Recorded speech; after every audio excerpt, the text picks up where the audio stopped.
Visit visa category के बारे में पहले बताएं कि क्या है और किस क्लॉज के तहत विजिट वीज़ा मिलता है। एप्लीकेशन इस तरह आप बना के अगर सबमिट करेंगे तो आपका वीज़ा रिफ्यूज़ नहीं होगा। पे स्लिप लगाते हैं और वो सारी ट्रेल लगाते हैं घर की, जैसे मैंने पहले बताया कि अगर वो प्रॉपर्टी ओन करते हैं उसके डॉक्यूमेंट लगाते हैं। उसके अलावा एक्स्ट्रा कोई लैंड प्लॉट वगैरह ओन करते हैं वो लगाते हैं।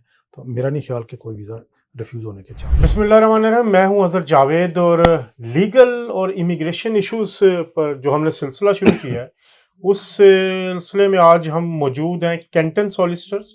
कैंटन सॉलिसिटर ये हैरो के इलाके में है और इसके जो रूह रवा हैं अंसर महमूद साहब उनके पास हैं, सॉलिसिटर हैं और काफ़ी तजर्बाकार सॉलिसिटर हैं। एक तो उनसे बात करते हैं, फिर उसके बाद इश्यूज पे भी बात करते हैं। अंदर साहब बहुत शुक्रिया आपका टाइम है। थैंक यू वेरी मच जी। अजहर साहब आप आए हैं, आपने टाइम दिया है, मैं आपको वेलकम करता हूँ अपनी फर्म में, ऑफिस में, और आपका शुक्रिया अदा करता हूँ। अंसर साहब थोड़ा सा अपना बैकग्राउंड भी बता दें, क्योंकि हमारे बहुत सारे लोग जो है ना वो जानना चाहते हैं कि अंसर महमूद साहब है कौन। जी, मेरा नाम चौधरी अंसर महमूद है। मैं पाकिस्तान में मेरा बैकग्राउंड है। मैं यहाँ पे आया 2001 में, फिर आके as a immigration lawyer practice शुरू की। फिर उसके बाद साथ में इमिग्रेशन के साथ अभी प्रॉपर्टी की प्रैक्टिस भी करता हूँ। तो मैंने 2005 में इधर एरो में ही अपना ऑफिस बनाया था। पहले दूसरी जगह पे मैंने जो है वो प्रैक्टिस की, लर्न किया, फिर इधर ऑफिस बनाया और यहाँ से ही मैंने अपनी प्रैक्टिस का जो है अपने तौर पे आगाज़ किया और अल्हम्दुलिल्लाह उस वक्त से इधर ही हूँ, इधर ही अपनी प्रैक्टिस जारी है। और यही अब तो मेरी फर्म में जो लोग हैं 3 4 5 एरियाज, हम 6 एरियाज कवर करते हैं, जिसमें इमिग्रेशन है, प्रॉपर्टी है, फैमिली है, लैंडलॉर्ड टेनेंट मैटर है, एंड और जो विल एंड प्रोबेट है, हम ऑलमोस्ट ये एरियाज कवर करते हैं। मैं जो ज़्यादातर खुद इमिग्रेशन भी और प्रॉपर्टी को ज़्यादा देखता हूँ, बाकी जो मेरे कोलीग हैं वो सारा बाकी डिफरेंट एरियाज को वो कवर करते हैं। लोकेशन बताएंगे अपनी? ये मेरा ऑफिस जो है वो मेन कैंटन रोड है, कैंटन सोलिसिटर। एड्रेस है 198 कैंटन रोड, हैरो। और ये मेन जो कैंटन रोड है from Harrow to Kingsbury side पे जो जाता है, उसके ऊपर ग्राउंड फ्लोर पे हमारा ऑफिस है। और अल्हम्दुलिल्लाह अल्लाह के फजल से इसी जगह पे सक्सेसफुली पिछले 8 साल से मैं इस जगह पे हूँ, 9 साल से। इससे पहले साथ पीछे बिल्डिंग है, पहले मेरा ऑफिस उधर था, फिर वहाँ से हम इधर फ्रंट पे मूव हुए। पाकिस्तान से कहाँ से ताल्लुक और कहाँ से पढ़े आप? मैं खारियाँ गुजरात से मेरा ताल्लुक है। ग्रेजुएशन मैंने वहाँ से की और उसके बाद फिर पंजाब यूनिवर्सिटी लॉ कॉलेज से मैंने LLB किया। फिर यहाँ आया, फिर यहाँ से मैंने ब्रूनल यूनिवर्सिटी से LLM किया, मास्टर किया। और इस तरह फिर साथ साथ मैं एजुकेशन की और साथ प्रैक्टिस अपनी जारी रखी। चलो बहुत शुक्रिया अंसर साहब। नाजरीन, हमारा इमिग्रेशन के हवाले से जो प्रोग्राम है उसको शुरू करते हैं और उसमें अंसर महमूद साहब से आज हम जो चीज़ डिस्कस करने जा रहे हैं वो है विज़िट वीज़ा।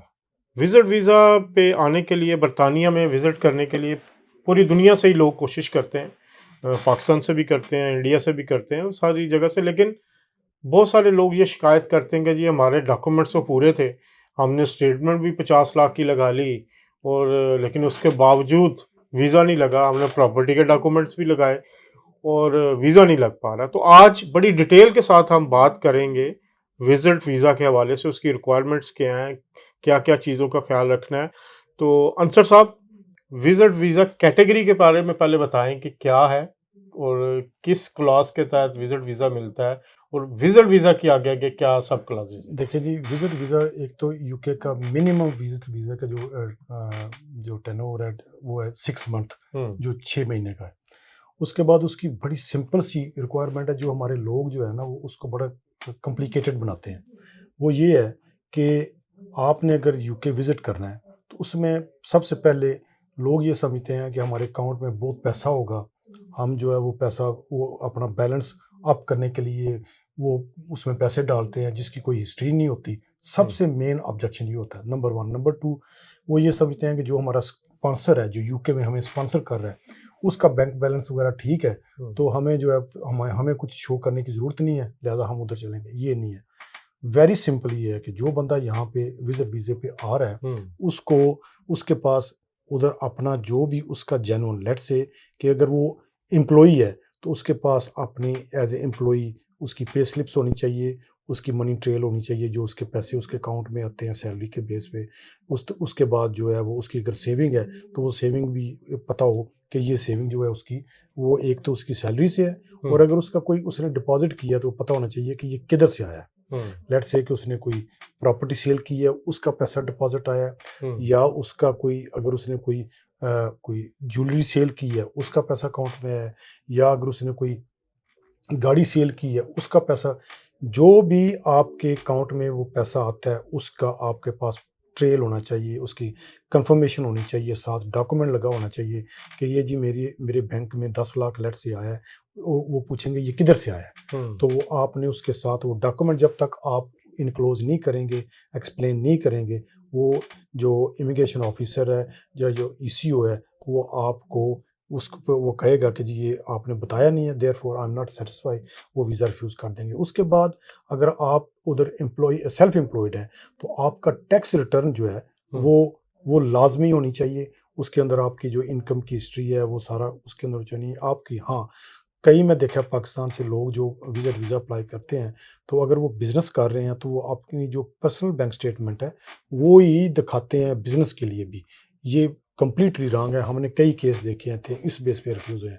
अगर आप बिज़नेस कर रहे हैं तो आपकी बिज़नेस बैंक स्टेटमेंट जो है वो सेपरेट होनी चाहिए, और जो पर्सनल बैंक स्टेटमेंट है वो सेपरेट होनी चाहिए, क्योंकि आप अपनी इनकम का रिलाय कर रहे हैं आपकी पर्सनल बैंक स्टेटमेंट जो आपका पैसा आ रहा है, क्योंकि जो बिज़नेस बैंक स्टेटमेंट में पैसा है वो तो उसके बाद आपका उस पे एक्सपेंडिचर जाने हैं, उसके आप टैक्स पे करना है सारा, वो आपका फुल पैसा आपका नहीं है। बेशक आपका प्रॉफिट है, लेकिन जो ईसीओ है वो देखता है कि आपके पर्सनल बैंक स्टेटमेंट में जो पैसा है वो कितने है। आप जाके खुद अपने आप को अकोमोडेट करेंगे। आप अगर आपका इवन स्पॉन्सर भी है, आपको अकोमोडेशन प्रोवाइड करता है, लेकिन जो आपका यूके में फर्स्ट करो आपने महीने के लिए आना है, 6 वीक है, 8 वीक्स है, तो आपने जो यहाँ पे आके खर्च करना है उसके मुताबिक आपके पास वो पैसे होने चाहिए।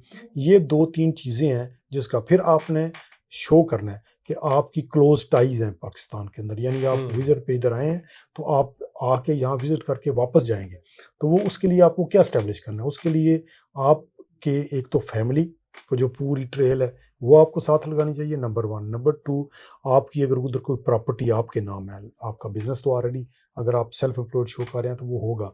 अगर आपकी प्रॉपर्टी, आपका घर आपके नाम है, आपकी कोई कमर्शियल प्रॉपर्टी आपके नाम है, कोई लैंड आपके नाम है, तो वो भी आपको एविडेंस आपने देनी है, ताकि वो ईसीओ देखेंगे कि आप जो है वो आपकी क्लोज टाइज हैं इधर, और आप जस्ट विजिट के लिए जा रहे हैं और विजिट करके आप वापस आएंगे। आपने वो चीज़ें जो भी डॉक्यूमेंट है वो इंग्लिश ट्रांसलेशन होनी चाहिए, इंग्लिश में होनी चाहिए, वो नोटरी पब्लिक या ओथ कमिश्नर से वहाँ से वो टेस्ट होने चाहिए। तो ये एक एप्लीकेशन इस तरह आप बना के अगर सबमिट करेंगे तो आपका वीज़ा रिफ्यूज़ नहीं होगा। और मैं समझता हूँ कि इस हवाले से लोग कई दफ़ा खुद ही वीज़ा इस तरह अप्लाई कर देते हैं और उसके बाद फिर रिफ्यूज़ल होता है और फिर उसमें इतने खर्च होते हैं, फीसें भी। बेस्ट ये है कि पहले इमिग्रेशन लॉयर जो अच्छे हैं, एक्सपर्ट हैं, जिनको पता है, उनसे आप एडवाइस लें, उनसे आप असिस्टेंस लें और उनसे पूछ के आप वीज़ा अप्लाई करें, ताकि आपका वीज़ा जो है रिफ्यूज़ ना हो, ना नदामत हो आपको, और ना आपको दोबारा आपकी फ़ीस ज़ाया हो, ना दोबारा। क्योंकि मैंने अक्सर पाकिस्तान से वाले से ये केस देखे, यार वो वीज़ा हमने अप्लाई किया था लेकिन उसमें उन्होंने बैलेंस भी हमारा ठीक था लेकिन उन्होंने रिफ्यूज़ कर दिया। लेकिन जब आपका बैलेंस का कोई एविडेंस, कोई ट्रेल, कोई उसका वो नहीं होगा, वो आप जितनी दफ़ा अप्लाई करेंगे आपका वीज़ा रिफ्यूज़ समटाइम ये भी होता है कि अप्लाई करने से 1 महीना पहले 10, 20, 30 लाख लोग डाल देते हैं। बिल्कुल। हाँ। तो बैलेंस ऊपर होगा तो वो देखें, ये बिल्कुल दिस इज़ रॉन्ग। बिल्कुल ऐसा नहीं करना चाहिए। हाँ, अगर आपने वो पैसे अकाउंट में डाले हैं कि ये मेरे पैसे हैं, मैं यूके जाऊँगा, जाके खर्च करूँगा, लेकिन वो आपको पता होना चाहिए कि ये पैसे आपने किधर से आए हैं और अकाउंट में कैसे आए हैं और क्यों डाले हैं, उसकी ट्रेल होनी चाहिए।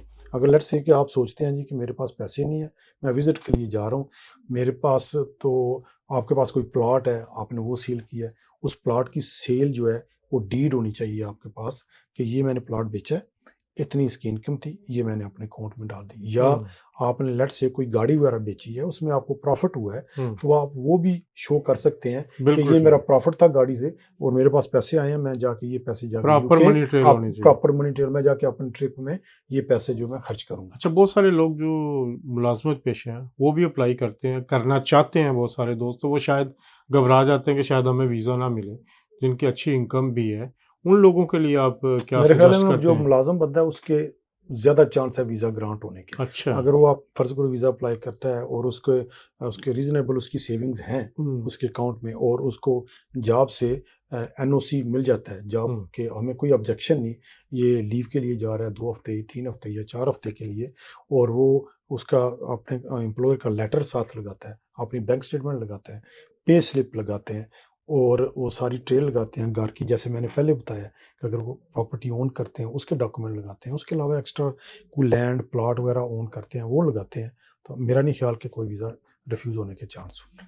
बहुत सारे लोग ये कहते हैं जी कि यहाँ से स्पॉन्सर लेटर मंगवा लें, फिर कम हो जाएगा, पक्का लग जाएगा। लेकिन हमने देखा बहुत सारे लोग जिन्होंने यहाँ पे होटल बुकिंग्स भी लगाई हैं, उनके भी लगते हैं। उस ये कोई इसमें हाँ, क्या है? स्पॉन्सर का जो है ना, मैंने पहले भी जैसे बताया, वो स्पॉन्सर का एक पुराना कंसेप्ट है, वो अब वो नहीं मानते। जैसे मैंने पहले बताया कि आपका स्पॉन्सर बेशक जितना भी स्ट्रांग होगा, हुँ, उसकी स्टेटमेंट जितनी स्ट्रांग होगी, वो उसको नहीं देखेंगे, वो आपको देखेंगे कि आपके अपने फाइनेंशियल सर्कमस्टांसेस क्या है। ठीक है। आप कहीं यहाँ आके बस इधर-उधर नहीं बैठ जाएँगे, आप इस हुँ, इंटेंशन से तो नहीं आ रहे कि हम जो है वो जाके उधर ही हमने रहना है हुँ, और आप ओवर स्टे हो जाएँ, और वो सबसे ज़्यादा वो चीज़ वो देखते हैं, स्पॉन्सर को नहीं देखते, आपको देखते हैं। स्पॉन्सर तो एक डिक्लेरेशन दे रहा है कि ये बंदा मेरे पास आ रहा है, जो सर्टेन टाइम इसने बताया है, इस टाइम में ये वापस चला जाएगा, वो एक गारंटी दे रहा है, हुँ, ठीक है? बाकी वो कहता है कि जी अगर इसको कोई फाइनेंशियली, जो मोस्टली लोग हमारे पास आते हैं, वो कहते हैं कि may the applicant is financially strong, hmm, लेकिन अगर उसको कोई ज़रूरत पड़ी ड्यूरिंग हिज स्टे, तो हम जो है हम उसको फाइनेंशियली सपोर्ट देंगे। हुँ, तो वो तो उस हद तक तो ठीक है। लेकिन अगर वो बंदा कहता है जी मैं जाके सारा रिलाय करूँगा स्पॉन्सर पे, हुँ। तो वो उस पे वीज़ा, ईसीओ, कई सब एक्सेप्शनल केसेज़ हैं, दे भी देते हैं, लेकिन मोस्टली नहीं। अच्छा, एक और कैटेगरी है फैमिली विज़िट की, जी।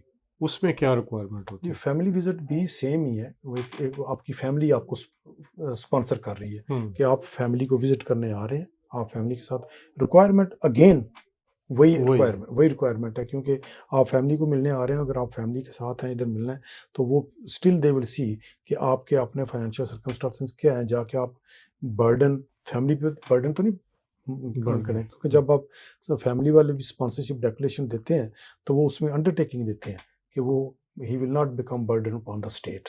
अच्छा, ठीक है? कई लोग अपने वालिदैन को बुलाना चाहते हैं, जी, पेरेंट्स को बुलाना चाहते जी। हैं, उनके लिए क्या बेस्ट एडवाइस है आपकी? हाँ, उसमें थोड़ी-सी एक्सेप्शनल ये है कि आप अगर आपके पेरेंट्स इधर आपको मिलना चाहते हैं, तो आप कहते हैं जी कि मैं ये, क्योंकि कंप्लीटली फाइनेंशियली वो मुझ पे रिलाय करते हैं। हुँ, आप फ़र्ज़ करो अपने पेरेंट्स को पैसे भी यहाँ से भेज रहे हैं, उनकी आपके पास पूरी ट्रेल है, हुँ, तो वो आप कहते हैं जी ये जो मैं पैसा इधर से भेजता हूँ, यही उनकी सेविंग है उधर, उसको ही वो करें। तो इधर भी मैं ही कर रहा हूँ, उधर भी उनको मैं करता हूँ, हुँ, लेकिन उनके लिए वो कोई ज़रूरी नहीं कि वो अगर इधर आ जाते हैं, तो वो मैं ज़रा मेरा खुद आपको मैं फाइनेंशियली साउंड एंड स्ट्रांग हूँ, तो हुँ। वो जो है वो उनको मैं ही सपोर्ट करूँगा यहाँ पे।